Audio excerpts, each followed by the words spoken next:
உங்கள் வீடு தேடி வரும் அரசு. உங்களுடன் ஸ்டாலின்.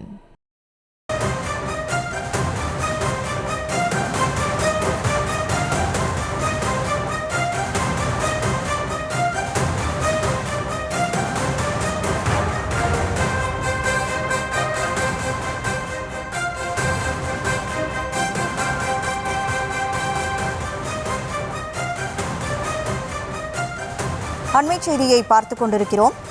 நியூஸ் தமிழ் செய்தி எதிரொலியாக நாமக்கல்லில் நடைபெற்ற கிட்னி திருட்டு குறித்த விசாரணையை மத்திய அரசு கையில் எடுக்கக்கூடிய அண்மை தகவலை பார்த்துக் கொண்டிருக்கிறோம். நாமக்கல்லில் நடைபெற்ற கிட்னி திருட்டு குறித்த விசாரணையை மத்திய அரசு கையில் எடுக்கிறது. மத்திய சுகாதாரத்துறையின் குழு விசாரணை நடத்த உள்ளதாக தகவல் வெளியாகியிருக்கிறது. அது தொடர்பான அண்மை செய்தியை பார்த்துக் கொண்டிருக்கிறோம். திருச்சியில் உள்ள சிதார் மருத்துவமனை தீவிர கண்காணிப்பில் உள்ளதாகவும் கூறப்படுகிறது. இன்று மாலை அல்லது நாளை காலைக்குள் மத்திய குழு நாமக்கல் வரவிருப்பதாகவும் தகவல் கிடைக்கப்பெற்றிருக்கக்கூடிய சூழலில் கூடுதல் விவரங்களோடு நமது செய்தியாளர் தங்கமணி இணைப்பில் இருக்கிறார். தங்கமணி வணக்கம், முழு விவரங்களை பகிர்ந்து கொள்ளலாம்.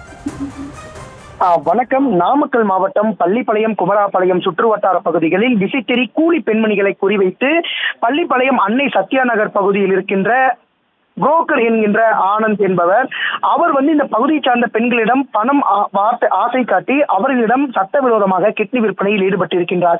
இந்த செய்திகளை நியூஸ் தமிழ் தொலைக்காட்சி தொடர்ந்து செய்திகள் ஒளிபரப்பப்பட்ட நிலையில் தற்போது நேற்றைய தினத்திலிருந்து தமிழக சுகாதாரத்துறையினர் இந்த விசாரணையை கையில் எடுத்தனர். தொடர்ந்து நேற்றைய தினமே தமிழக சுகாதாரத்துறையினுடைய சட்டப்பிரிவு இணை இயக்குனர் மற்றும் ஈரோடு மண்டல சுகாதாரத்துறை இணை இயக்குனர் ஆகியோரது தலைமையில இந்த விசாரணை என்பது நடைபெற்று வந்தது. தொடர்ந்து இந்த தலைமறைவாக இருக்கின்ற புரோக்கர் ஆனந்த் என்பவரை பிடிப்பதற்காக காவல்துறை தரப்புல 3 தனிப்படைகள் அமைக்கப்பட்டிருக்கின்றது. தொடர்ந்து காவல்துறை தரப்பில் 3 தனிப்படைகள் அமைத்தாலும் கூட தற்போது ஆனந்த் என்ற நபர் இந்த நாமக்கல் மாவட்டத்திலேயே உலா வருவதாகவும் அந்த சிசிடிவி காட்சிகள் என்பதும் வெளியாகி இருக்கின்றது. தொடர்ந்து இந்த ஆனந்தை பிடித்து விசாரணை செய்தால் மட்டுமே தான் இந்த நாமக்கல் மாவட்டத்தில் எத்தனை பெண்கள் இந்த கிட்னியை சட்டவிரோதமாக விற்பனை செய்திருக்காங்க, அதே சமயத்தில் இவர்கள் வேற ஏதேனும் மாநிலத்திலேயோ அல்லது மாவட்டத்திலேயோ இந்த கிட்னி விற்பனையில ஈடுபட்டு இருக்கலாமா, அல்லது இந்த கிட்னி விற்பனைகள் அனைத்தும் வேறு மாநிலங்களிலும் நடைபெற்றிருக்கலாமா என பல்வேறு கோணங்களில் தான் தற்போது நேற்றைய தினத்திலிருந்து தமிழ்நாடு சுகாதாரத்துறையினர் விசாரணையை கையில் எடுத்தனர். ஆனால் தற்போது இன்றைய தினம் ஒரு தகவல் என்பது வெளியாகி இருக்கின்றது.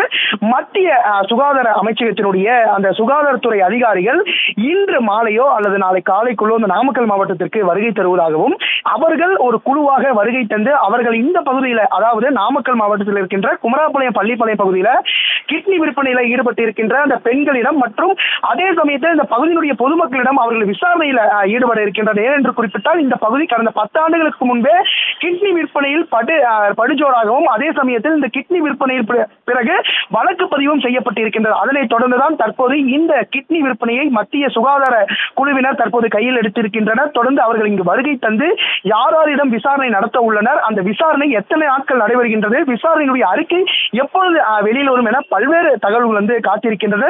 தொடர்ந்து தற்போது நேற்றைய தினம் தமிழக சுகாதாரத்துறை அந்த விசாரணையில் கையில் எடுத்திருக்கின்றனர். ஆனால் தற்போது இன்றைய தினம் மத்திய அரசு நியூஸ் தமிழ் செய்தியினுடைய எதிரொலியாக தான் தற்போது அந்த விசாரணை என்பது நடைபெற உள்ளது. தொடர்ந்து விசாரணையில் எது மாதிரியான தகவல்கள் வெளியாகி உள்ளது, ஆனந்த் மட்டும்தான் புரோக்கராக செயல்படுகிறாரா இல்லது அவருக்கு மேல் ஏதேனும் புரோக்கர்கள் செயல்படுகிறார்களா, எத்தனை மருத்துவமனை இந்த சம்பவத்தில் ஈடுபட்டு இருக்கின்றது என பல்வேறு கோணங்களில் மத்திய சுகாதாரத்துறையினர் விசாரணையில் ஈடுபட உள்ளனர். கூடுதல் விவரங்களை வழங்கியதற்கு நன்றி தங்கமணி. உங்கள் வீடு தேடி வரும் அரசு. உங்களுடன் ஸ்டாலின்.